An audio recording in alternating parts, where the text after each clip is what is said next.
My name is Jeff King. I'm an insurance agent, and I'm just going to stand up here so I can hide behind this podium a little bit here.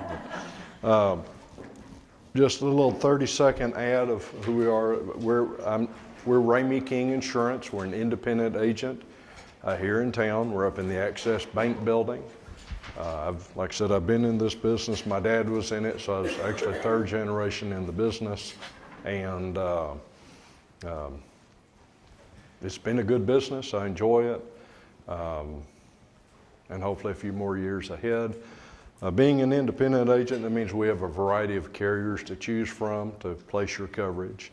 And what I wanted to do tonight, I've got this summary, and this is not meant, first I know insurance may not be that exciting a topic to a lot of people, and I've put a person to sleep at this type of talk before, so if I lose anybody, we'll have someone in the back tap you on the head and wake you back up, something like that. But this is not meant to make you an expert in insurance. What I'm going to try to do is go through some types of coverages available, hovering around types of parts of your business. And I'm open to questions. If you have something, how does this apply to my business or your business? Yell at me if I don't hear. My ears are aging faster than the rest of me, so just wave at me and I'll stop. And glad to answer any questions. Glad to answer any questions afterwards as well, or feel free to contact our office tomorrow. We have about 20 people in the agency, and so there's lots of people up there besides me. And like I said, this is not an exact walkthrough, but it's just a walkthrough of types of coverages a person might consider as they go through their business. And starting out, I'm going to angle this from a commercial standpoint. We do personal lines. The only comment, I won't cover personal lines, which is home and auto, is that a lot of businesses, especially small businesses, might start in a person's home, and you probably have limited coverage there for your business. So it's good to check with your agent or with somebody, is my stock covered? Is my whatever I'm doing in my business, is it covered?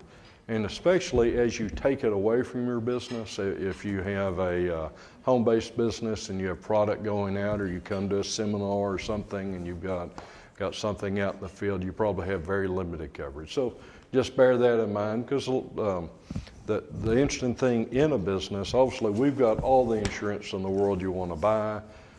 You may or may not want to afford it just starting out. So the good thing to know when you're covered and when you're not, and make that business decision where it is. Just starting at the top here, things to consider, what to insure. I'm going to cover that. We're talking about products and also how much to insure for. There's different limits of liability. There's some areas to cover with property, replacement costs, actual cash value, then what you insure against, the perils you insure against. Did I have enough handouts for everybody? Hopefully, because I don't have any more I have to share. But just starting out, the first is property insurance. Just think of your asset. You're in business, you are in a building, you're at your home, you're wherever it is, but you may have your building to insure. Typically, we're talking about replacement cost of a building. Could be part of a building. If we talk about values of buildings, but as you go into it, I've ran into, say if you own the building, you know you need to insure it, but when you might also have to insure it is in a lease. If you're in a building where you are the sole tenant, you may have to insure the building as part of your lease. Had a few years ago a building over here in Fort Worth Drive. I'm visiting with the owner of the business, and I'm reading his lease. And I said, I think you have to insure the building. Oh, don't worry about that, it's not a big deal. About 30 days later, he called back, that landlord wants me to insure the building. Kind of what I thought. I was already ready to take it, and we did, but it was right there in his lease. But pay attention to your leases. From the insurance agent, we're glad to look at your lease, or for that matter, any contracts that you encounter. We're not looking at the financial aspect. We don't need to know that. But if you have something about the indemnity section or the insurance section, the idea, am I covered for this? Well, many people will send us a copy of a contract, and literally the answer is, do I have coverage for this? If I don't, what's it going to cost to get me there? And so they can decide at it. But building coverage is building coverage. Also, you have contents coverage. This would be your product inside a building. Maybe you are the tenant. Think of two things to think about there. First, think of your fixed assets, your fixtures, your shelves, your equipment, doing whatever you're doing. If you're in the retail business, you may not have manufacturing equipment, but you've got shelves, you've got something to present your product. The other part, if you have stock, you have stock on those shelves. If you're in the manufacturing assembly, you've got your stock there. And ideally, you want to include what the replacement cost is for that. Another part, and I'm not sure I've got, furnishings and fixtures. You may have moved into a building where you did a certain amount of work to move in, and which are considered betterments and improvements. These are you've painted, you've put in interior walls, you put in lighting, whatever to fix for your business. At that point, that equipment belongs to you, and you want to insure it and make sure there's coverage. If you move and it stays, then it becomes part of the landlord's asset and they insure it as their building. Many times you may move into a building that a business used to be there and you get to use that equipment. Double check, but it should be owned by the landlord at that point, although you may be asked to insure it. If once you get off site of your business, you have a product that you're going to trade shows, you're shipping your product, you have temporary locations, anything that's away from your premises, most property coverage has some element or limited element of transportation. Usually they will cover if you have your product, you've got your business location, and you may have your product, maybe salesman samples, something like that in the car. You may or may not have limited coverage. There's usually some kind of distance from your location, 100 feet, 1,000 feet. You can see different distances. But once you get away from your business, you may have to insure that, and you will have limited coverage for that. So you may have to write a separate coverage to cover that. Once again, it could be sell samples out in the field, could be a second location, or someone lets you put something at their location on consignment. Something, if that runs into it, you want to find out who's responsible for that. Yes, ma'am. Is it okay to ask a question now because it's related to Either one. Okay. So I'm looking at an event, and the event would be, at like a retreat center kind of thing. Okay. And but it would be like, just to insure them for really not my property, really their property. Okay. For the weekend or for 4 days. And so is that like a separate product that it can be. 4 days, not for the whole It can be if it's away from your business, say a temporary trade show, something like that. Well, yes, you can. Now it depends how much asset you have there. If you have a fairly nominal amount, you may not want to worry about it from a property standpoint. Say if you have. It wouldn't be really my property, it would be their property. They want the insurance to protect them. Okay. They want me to have insurance. Well, let me pick that up here in a minute once we get to liability, because that comes in a lot, many times in that regard, where they're probably asking you for a certain limit of liability for you to be on their site. Or something like that. If I could, I'm going to stall that till I get to the liability section, but a very good question. That does come up. Another part of property insurance is what we call business interruption. Think of this as disability for your business. If you have that fire, and I'm probably going to use fire as our example, you have your business and you've had a fire at that location and your stock is gone. Or your equipment is gone, you are out of business while you're waiting on the insurance to pay you for the asset that you've lost. Many times you'll see a business that has an event like that, like a fire, and you'll see the fire, you drive by it every day, you see it's marked off, and you keep waiting on it to to come back to life.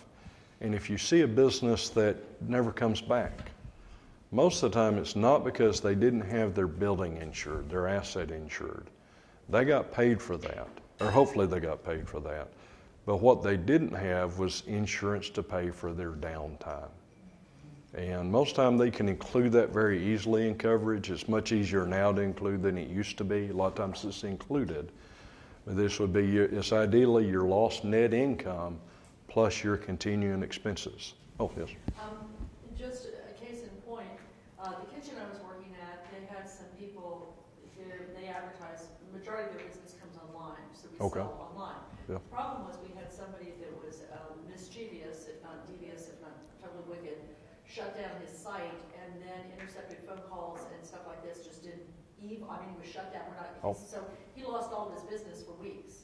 Okay. And they couldn't even fix it. Is that something, how would you get that, how would you get something like that? Let me think, that's a very good question. Usually it ties to an event, like a fire, there's an event, a theft, a windstorm or whatever. Could be a question of what caused the site to go down. If the site went down because the site manager, the organization had an issue they couldn't provide it, it may be something to go back to a site provider. No, the hosting site basically said they could not figure out what was going on. They couldn't fix it. He had to shut everything down and start a new site. Wow. But it was intentional, malicious act against him. And also people do it to hijack your site so that you have to pay them to get it back. So if I could, I need to research that. I don't really. There's certain areas in the technology that, of course, that's not new, but it's where we're all tied to websites. Yes, I have a question for you. Mm-hmm. I do understand you're talking about as far as the property is concerned, Mm-hmm. and if you have your loss of time. But what if, for whatever reason, you were part of the event and you were injured? So where does that fall into this? Falls portion of generally it? workers' compensation. So Now, it may come into general liability, but I'll cover that here in a minute. Okay. Good question. Another quick, and I'll get off business interruption, but what can happen? And you're all in business, and here's what business people think.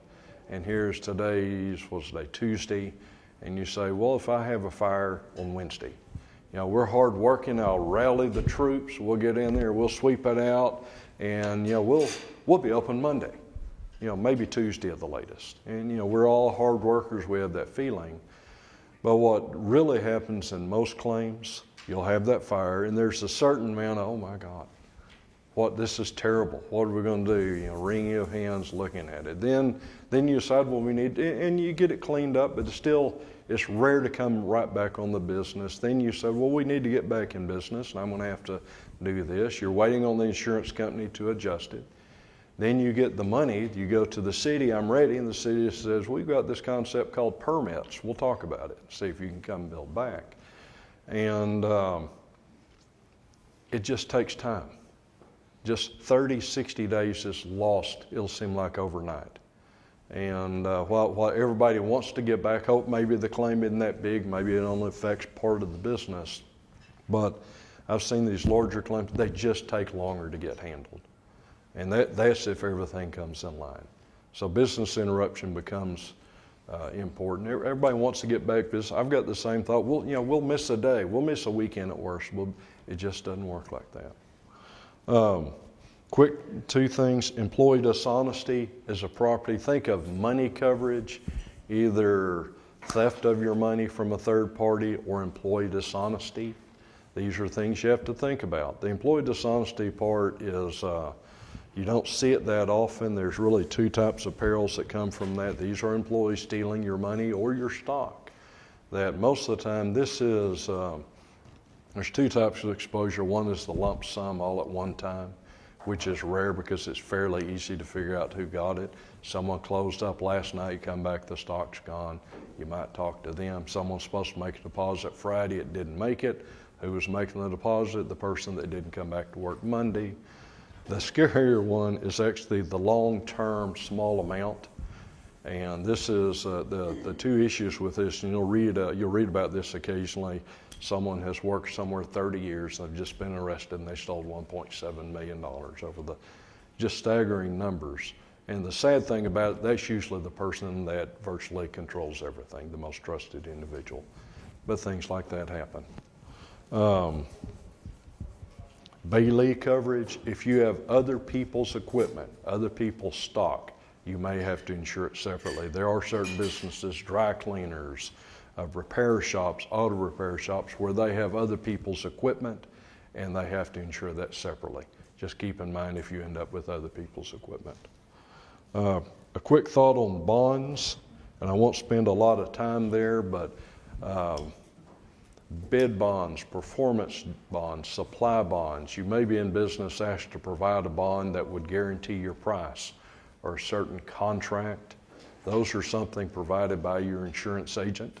They can do that. We see it's a lot more prevalent. You see it in the bid bond situation. I use when this hotel was built several years ago. Contractors bid it. They put a bid bond that guaranteed if I get the job, I will enter the job and also provide a performance bond. If I don't enter the job, I look up, well, I'm too busy now.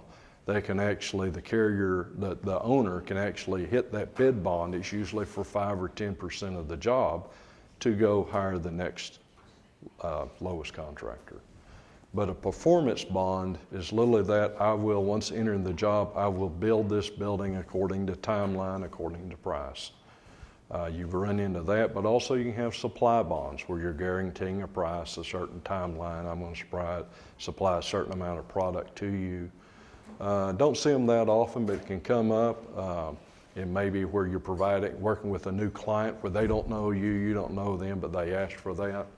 And they give you a starting point. Maybe the next time they won't ask, but that does come up. Moving on to general liability.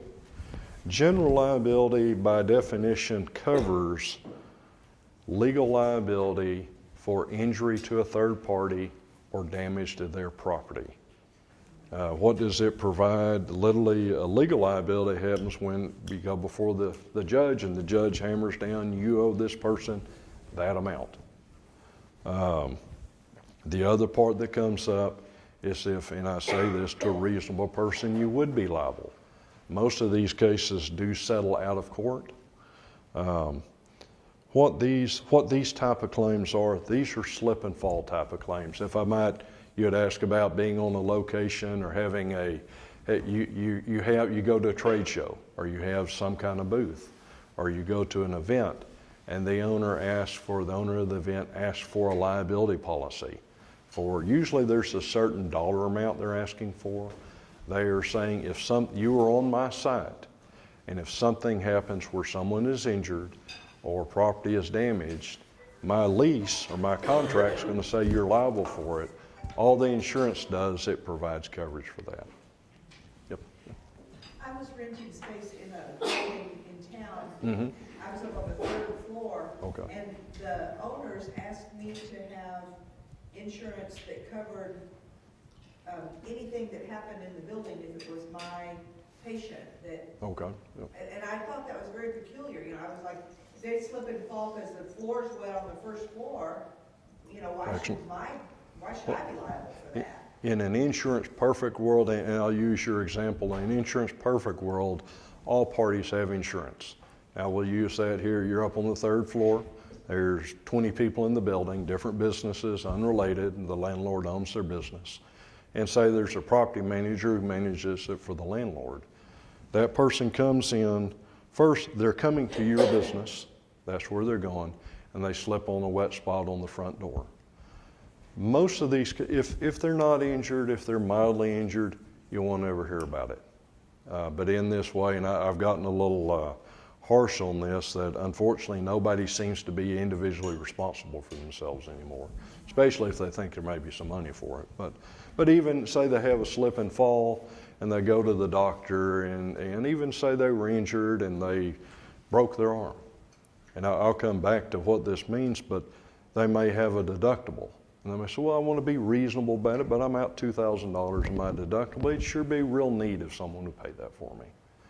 But back to this claim, if they want to make claim, they will typically, the goal is to throw the net as broad as they can. They'll address where they're going. They'll go against the building owner. If there's a management sign, it's probably on there, has their name, they'll go against them. If they can tie anybody else, if there was maybe a tenant that the water was leaking out from under their sheetrock or something. But the goal is to throw the net wide enough to catch somebody, that someone will respond. First, general liability will defend them. You receive that claim. And it usually comes in, either someone comes in, I fell, sure be handy if you pay that. Or you may get a letter from them. You may get a semi-threatening letter from an attorney. Or you may be served with papers. Lawsuit's been filed. Your carrier owes you a defense for that. And using your example, you can say, well, they were coming to see me, but I wasn't responsible for that. That's the landlord. The landlord said, well, I didn't even know it. I haven't seen the building in a year. I didn't know this tenant was having water leak problems, and they tried to force it. All will incur defense cost. The goal of, in an insurance perfect world, it goes back to whoever should be liable. Whoever caused the situation, the contractor that was there yesterday that hadn't finished tiling the floor or something like that. That's how it should work. But that's why they want, if something happens, they want everybody to be responsible for it. And having said that, there will be at least one party in there that doesn't have insurance. That'll foul up the whole concept. And it may actually be the person that caused the issue. Maybe the contractor who's out there, he's the property manager's nephew. It's the first one, he doesn't have insurance, but maybe that happens, maybe it doesn't. But these type of claims, they're slip and fall, they're injury to people at their premises, their business. If you're a contractor, it may be their temporary location where you're at, or where your business is. It can be property damage.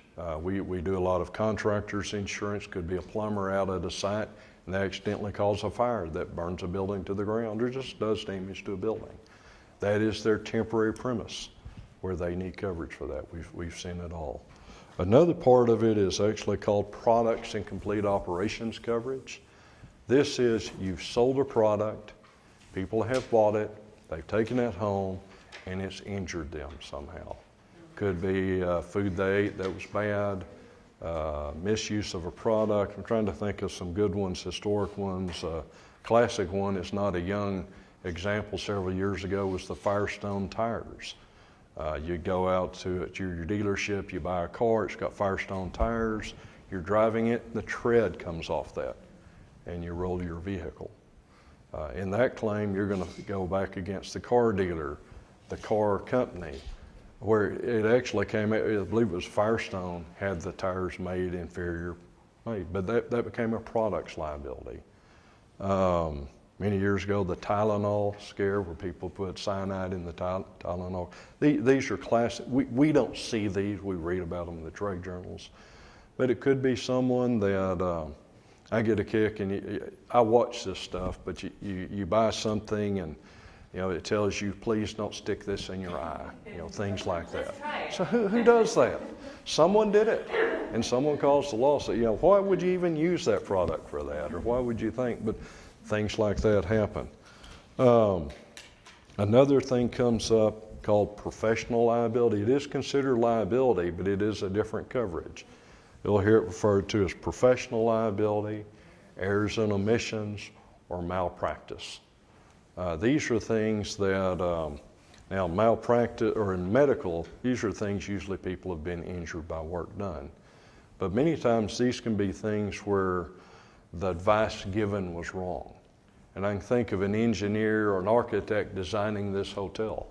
And as they're building it, they find out that the door to that opening, which has been precisely engineered, actually opens up outside or in between. If y'all look at, I get a kick looking at some of the contractor work online, and you'll see commodes that can't be opened and sinks that have electrical outlets in them and things like that. But no one's been injured. There's not property damage, but someone's going to pay to fix that. And that becomes an errors and omissions somewhere along the line. You would think of, I can think of seeing outlets in showers, and you think someone should have discovered that somewhere along the line before they installed it. But that can happen. You may run into needs for that if you're providing a service that is more of a professional service. We carry malpractice or errors and omissions for our business. If I sell you a policy that doesn't work the way it's supposed to, and you said, this is not what Jeff said, it's not what said, it said this was covered and it's not, it can be covered. You're the one with the injury or someone's injured, but your insurance did not perform the way it should. A doctor gives you advice to take a certain medicine and you have an adverse reaction to it. Now, you may go back against the pharmaceutical company, but you may go against the doctor who prescribed it. You may go against the pharmacy who developed it for you. Those are professional liability. Certain businesses have exposure, some don't. A lot of manufacturing, it hovers in the product's liability exposure. Did I answer about the temporary premises situation? You did, thank you. And you'll see it's interesting to see a business. We write the insurance for the Jazz Fest downtown, or down in the Quaker Park, and they require every one of those tenants to have liability insurance. And you think, well, that's crazy. This is someone doing $2,000 worth of sales, but if someone is injured, the Festival Foundation does not want to be responsible. They want that person. Now, if the person gets hit by a car crossing the street to come to that, they may still file a claim, but it should go to who hit them with the car or things like that. A couple of things just to throw in here. We have employment practices liability. These are frill coverages, but they can become value. This is wrongful termination, discrimination issues. You can run into those. They used to be the domain of the huge corporate world, but that can be the local business that lays someone off. Could be someone that, these type of claims, you don't see them, but once someone is terminated, then they start thinking, well, I'm too old, I'm too young, I'm too whatever, and maybe there's a reason that I was laid off. And things like this happen. Most of the time there's not an intention, but these claims do occur.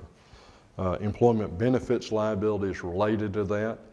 Someone feels like their benefits weren't explained to them. They would have taken that retirement option. They would have taken that particular health insurance plan had it been explained that they actually needed it. Not a big exposure, but it does happen. The area, and this is and this may fit in the question, cyber coverage, data breach, funds transfer. These are scary. I think we're going to end up back with a cash society because we can't use credit cards anymore because can't go online, but we do everything online. We order online. We put all our personal stuff online just to order that book or whatever. But if someone, the data breach thing is a twofold thing. You'll read about a situation where a business where they've had 10,000 records have been viewed. So what the heck is that? That means someone hacked their site, went into it, and could have looked at 10,000 records. There can be cost with alerting those 10,000 people that their records have been seen. And sometimes you'll see it offered, we'll offer you a credit repair if something happens. The second piece, if someone actually does something with that information. And that's such a great area. I've had, and many of y'all sure have, I've had a situation probably 15 years ago with a credit card that had 2 cash advances taken on it. It's Western Union. And the fascinating thing, both were $500 each. I contacted my credit card company. They sent me an affidavit. I signed. It wasn't my usage. They gave me credit back. They told me you need to turn it into the police as part of our procedure. And went down to the Denton Police Department. And I was trying to think where this went. The money went to Chicago. My wife had gone to San Antonio for an event. I'd booked an airline flight, so I was thinking it could be Southwest, could be the Hyatt, could be that. And the Denton Police Department, this is any police department, says, well, we recognize that. We're not in San Antonio. We're not at Southwest Airlines. We're not Chicago. We'll record it. Thanks for recording it. Nothing to be done. And it's just the way it was. But this is a much bigger where people hack sites. They get information. They use information. And it's fairly easy to cover. Most businesses have not addressed it. But the funds transfer, we have seen those. This is where I highly suggest this. You have your vendors that you pay all the time. And many times you'll receive their bill by email. And I'm going to suggest everybody has seen this. And you see it's from Ramey King Insurance. Your insurance is due, here's your invoice. Go to this website, put in your information and pay it. We're in a very modern age, you do that. But today, it's not from Ramey King. It's somewhere in Russia, it could be anywhere. You put that in there, the money's gone. And it wasn't paid to us. So the things to look for on that, look at where it came from, look at the email. You'll see emails that have, my emails, for example, is jeffking@rameyking.com. You'll see jking@raineyking, something. It will look different. And I get I get a couple of these a week. And email them who you got back. Because most of the time you look, yeah, I do business with this. There's Joe. I do business with them all the time. Call Joe, ask him, is this you? And I'm going to bet 9 out of 10, oh my God, you're the 10th person today. Thanks for sending that. That's not me. Don't open that. That's me. I was told that you're never supposed to enter in your credit card on a website that isn't the HTTPS for security. I don't know.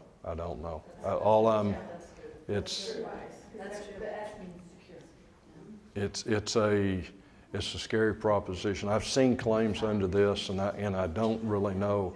I don't know where it ends, is what I'm saying. But we're trying to be, in many businesses you have here, maybe entirely online. But yes, question. I was curious, when you went to the police department about being hacked or funds being stolen, did you just call 911 or did you call? No, I didn't. Once I actually saw the bill on my billing statement, and that's. I was curious because I was hacked and I was told to go to tell my local police department. Yep. Like, who do you tell? I think the thought behind that, if say that's all right, they're going to say, well, maybe it didn't happen, Mr. King. So I think their idea, if I turned it in the police department and went to the effort, that it was a legitimate issue. So it would probably be good for insurance purposes to show that you went to the police. Yeah, it was, and actually it didn't cost me. The credit card gave me full credit. Never saw another one like that. And I can't remember if I had to get the police report and had to send it. I think it was really just verification for the credit card company for their files, because nothing went with it. I mean, our system, and this was at least 15 years ago, our system was not ready to address how to handle that. They may not be. Yes, ma'am. I've actually had like a significant amount of money taken, and I've had identity theft issues. So credit card companies also have insurance. So in order for them to be able to access the money to give you your money back, they need a police report. That may be. So that's where that kind of comes into play. That may be. That may be, because they've got this exposure. When I turn that back, there's $1,000 cost. They may have hit they probably went back to Western Union, or were able to access their own insurance to pay it. Because while it's on mine, and think it was Citibank was one. Could be any credit card, but it's Citibank. You can imagine just the daily activity they may have, or any of them for that matter. We may be, got personal lines next, we may be done. Let me look. Oh, no, I've got them out of order. You're not, unfortunately, we're not done yet. I know you can't wait. But, I guess the third page, what everyone says automobile. They're out of order. I think is there an one that says automobile at the top? You maybe not. All right. Well, it should be. It should be. Well, if the other one that says automobile, think about commercial auto coverage. Many of you, if you've started a business like our business, we don't own cars. We have 20 employees. We don't own any vehicles. We use our own personal cars for business. Most people do. I'm not talking about driving to and from work. That's your own exposure there as personal lines. But when do you need commercial auto coverage? First, if you have a vehicle that is titled in a corporate name or some type of entity other than your personal lines. You need a commercial auto policy to insure it. The textbook example, say if you have that and you have that, or the car's stolen, your total or whatever, your insurance company, before they pay it, they say, well, we're going to take title to your car. And if we find it, or say we're going to take the scrap or the salvage, and we're going to sell it and try to make some money back. And here's the title, and it shows so-and-so corporation. And so, well, our policy's in the name of Jeff King. Where is this? Is this on this policy? No, I just own it corporately. They can decline the claim because I didn't insure it correctly.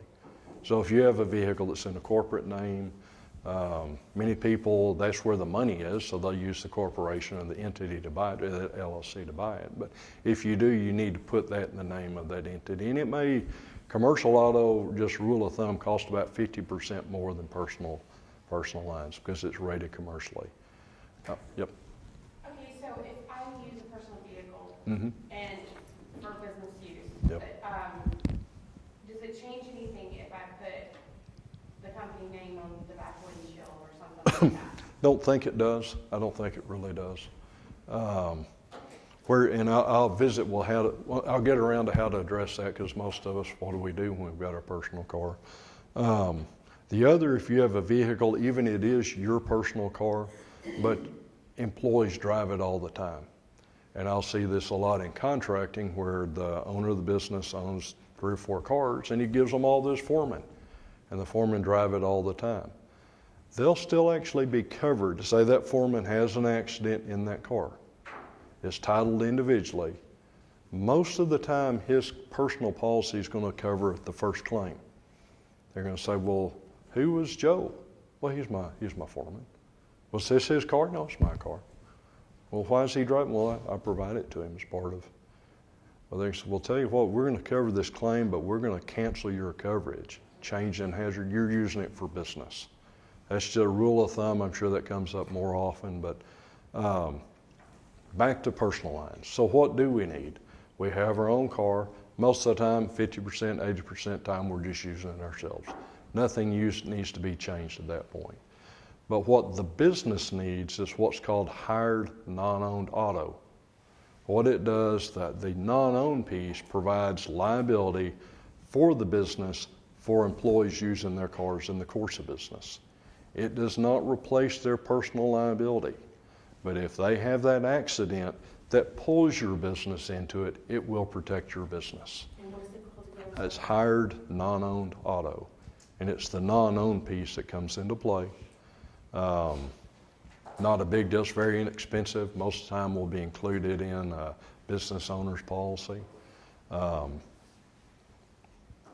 to think if that, say that employee does not have personal insurance, it still protects your business. But if that employee, they receive the claim, if it never comes to your business, you never have a claim. But if it does, you are protected. It's kind of an if, and it's not a big issue, but it does come in. Yes? Just to make sure, so if I hire a company, a transportation company, either by land, sea, or air, Yep. what kind of insurances do I need to make sure they have? They'll have appropriate insurance for those trucks, those cars, that air. They have insurance for that. They have Do that. I need to get anything just for the equipment that I'm? Well, you might, back to the property thing, you may, and thanks for bringing that up, that came up recently. If you're shipping something, determine who covers it while it's been shipping. While it's being shipped. You've got your package, it's a $1,000 item, you're shipping it somewhere. Doesn't matter if it's FedEx, UPS, Joe's Truck Service down the line, just find out who's responsible for that when it's being shipped. It could be, what will happen, it's rare that you're going to have someone just steal your package, but the truck may be stolen, maybe a car wreck, something like that. But all of a sudden your package is lost. Most of the time, if it's a big shipping firm, they've got coverage you can buy. It's not particularly inexpensive, but it's not ridiculous. I think it probably has to do with the value of what you're shipping. But you can insure that on your own policy as well. The hired portion of this comes up if you have if your business rents cars on a short-term basis. this can provide liability for that rent car. You can also add, and I'm not sure I've got it put in here, what's called hired car physical coverage that provides coverage for that car, literally the car, the truck you're renting. Rule of thumb, no, just rule of thumbs are whatever they're worth, but if I'm renting a car for a day, I may buy their insurance. Of course, the cost of that insurance is what we used to be able to rent the car for. It's not inexpensive. But what will happen if you have a fender bender, or say just hit a pole driving outside? When you bring that car back, they're going to come out, they're going to look at it, they're going to adjust it. It looks like about $1,500 worth of damage. And of course, they're going to hand out the handout, but they're hitting your credit card that you rented the car with. You can still go back to your hired car physical coverage if you have it. And most people don't have it. It's added extra. But that's inconvenient to have that happen. And we see it rarely, but it does occur. Now, if you're having the car for a week or two, you might want to make sure you have the insurance on your commercial policy. Or maybe your credit card company provides that, because a full 2 weeks of buying their insurance can be pretty expensive. Yep. I have people doing deliveries for me, Okay. and they're using their own vehicle, and they're contract labor. They Okay. use it, pay them by the day, and pay them mileage. But what sort of insurance do I need to have for them when they're doing deliveries? And what's You it- need to make sure they have auto liability coverage. Many people will ask that your business be additional insured to their policy. That will usually make their carrier charge them a commercial rate. Because, well, who is this additional insured? That's my employer. Well, I'm sorry, I don't understand what you're saying. it's that you may want to have your business added by name as what's called additional insured to their auto policy. Like That you, protects you. Don't you? Aren't they your additional? Some, Yeah, I do that, yeah, that. So they need to do that with you. Yeah. Something I'm else. sure That's what he's someone saying. want to do that, Yep. yeah. So that's, just while I'm hovering here, think about Uber and the taxi services. There are exclusions in a personal auto policy for using your car in a livery service. You might be able to address that. Lyft and Uber actually have coverage for that if any of you drive. One of the guys that works with us put himself through college doing this. When you have your application, your app open, it will cover you when we're driving. It provides you. It doesn't protect just because there is a hole in a personal auto policy for cars used in a livery service. Just keep that in mind if you're in there. Back to auto coverage, just to hurry through. Let me cover liability. Liability coverage can be at any limit you want. Auto coverage, there's a minimum limit to drive in the state. I believe it's 30,000 bodily injury per person, 60,000 bodily injury per accident, and I believe 30,000 property damage per accident. We don't do much of that, so I don't really know exactly what the number is. But as there's no right number, and also let me go back to general liability or professional liability. There is no standard number for these. Most of these coverages, except for auto liability, are not required to be in business. Auto liability is required by your state. But if you're signing contract, you have to look at where you're working, what you could be doing, what could be damaged. Also, your contracts with not employers, but hiring firms, they may have requirements in there with certain limits of liability. Just keep a lookout for that. Most of the time, these start at $1 million. Most claims we see are far beyond that, but you can get higher coverages easy enough for it. Just a quick, and I think I'm coming up on my time limit, workers' compensation.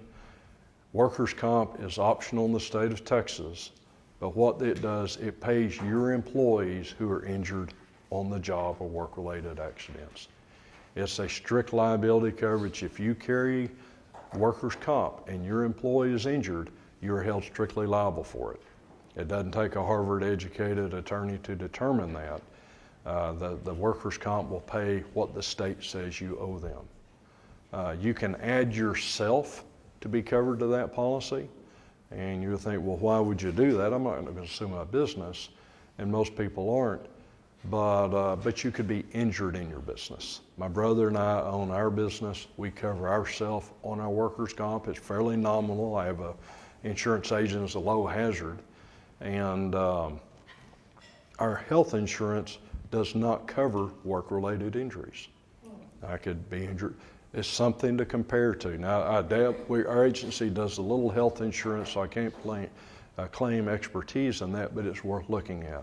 Don't just automatically assume I'll rely on my health insurance. Also, health insurance is just medical. You may be injured and disabled. Workers' comp can provide that. But if you're working elbow to elbow with other employees, you can fall off the roof just as easy as your employee. My exposure, I can have usually it's carpal tunnel related or car wreck related. Yes, ma'am. Yes, are there minimum qualifications as far as limits are concerned in the state of Texas? For workers' comp. Workers' comp, there's two parts to it. The workers' comp piece, the limits are what's referred to as statutory, which means it pays what the statute says you have to pay. This can vary from state to state. If you have employees going state to state, if they're in Texas and say they go to Oklahoma temporarily, not a big issue, but if you have other locations, or if you have an employee who is outside those offices. My daughter-in-law works for a company that they had 5 employees. It was an internet-related company. None of them worked in the same state. None of them lived in the same state. They all worked from home. And so well, she's in Texas, but she's the only one. Oh, yes. No, there's not. There's not. There is coverage called employer's liability, generally sold with workers' comp, that will protect the business for gross negligence, things like that. We don't see that many claims. Usually that's 100,000, it could be 500,000, it could be $1 million. Let me close real quick with, you can buy also what's called an umbrella policy. You'll hear this term where people say, get you one of those umbrella policies. What they're generally talking about is an all-encompassing policy that covers everything. There is no such animal. In our business, though, an umbrella policy is referred to as an umbrella excess that is providing a higher limit of liability. It's usually written in $1 million increments, and it literally sets on top of your general liability, your auto liability, and the employer's liability part of your workers' comp. Sometimes it will set on top of your professional liability, but not very often. We also do group health, but I can't claim expertise there. But glad to visit. My time, I think I'm at an end, but I'm going to be here a bit. Glad to answer any questions, or we've got some cards over there, and maybe on the last page of this is our contact information, but feel free to give us a call. All right, thank you very much.